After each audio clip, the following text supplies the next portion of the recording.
Hello everyone, thanks for joining us again with Tug Addict with On the Dock.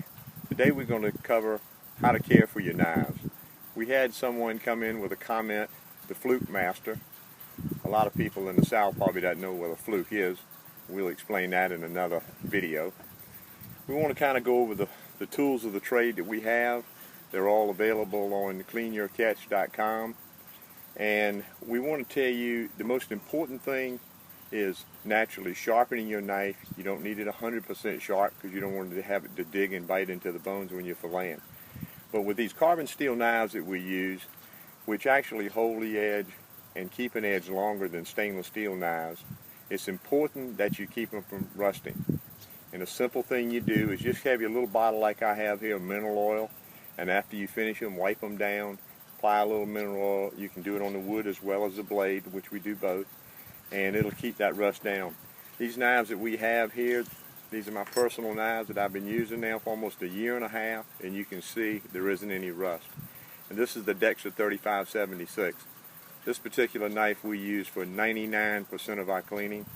I've cleaned fish as large as a 650-pound sturgeon right on down to a freshwater brim. This is the knife that I use second most, and I use this one for skinning. Now a lot of people would call this a fillet knife, but this is actually the flexible bladed knife that we use when we skin our trout. And I'm sure if you've been following us, you'll see this in our videos on how we skin fish. The other tool that I use is just a simple little wood handle with a bottle cap on it. We apply this to the tail of the skin at the end, and it helps hold it as we start to skin it. We'll be showing you that later in another video as well. These are nice little tools. These knife sharpeners here are used probably 90% of the time by me. If I don't use this, I use my whetstone, which I have on my dock at the cleaning table. Whenever you're using a whetstone, you always want to start from the outside edge back. You want to slowly go forward, outside edge again, come back in. And the reason you want to do this is you want that draw to go back into that thicker part. And you want to keep the blade as flat as possible when you're doing this. The natural thin edge is what gives us its sharpness. You don't want to take it and pitch it on a 60-degree angle as if you were sharpening an axe. Then the next thing you want to do is, some people like to use a steel. Steels are good right out the box, but they don't really sharpen a knife. They're basically used to take the burrs off after you either use this tool or your stone. You can see these are our newer knives right here out the package. Before these knives are shipped, they'll rub down with the mineral oil. There's also a little note in there letting you know that you should do it after every use. The other knife that I use, and we sell a good bit of, is this. This is actually a roast beef skinner.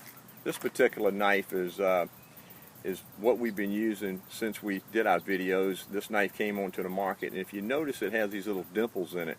And these little dimples create air pockets. So when you go to skin the fillet, you can create that air pocket between the skin and the flesh, and the knife slides along a lot easier through it. I want to stress again that I'm not out here to teach you speed.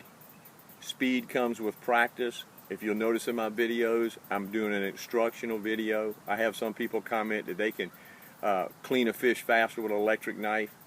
Excuse me, water and electricity doesn't mix. I've actually seen it happen before where a guy hollered out while cleaning some fish after a fishing tournament, and the knife went overboard because it shocked him.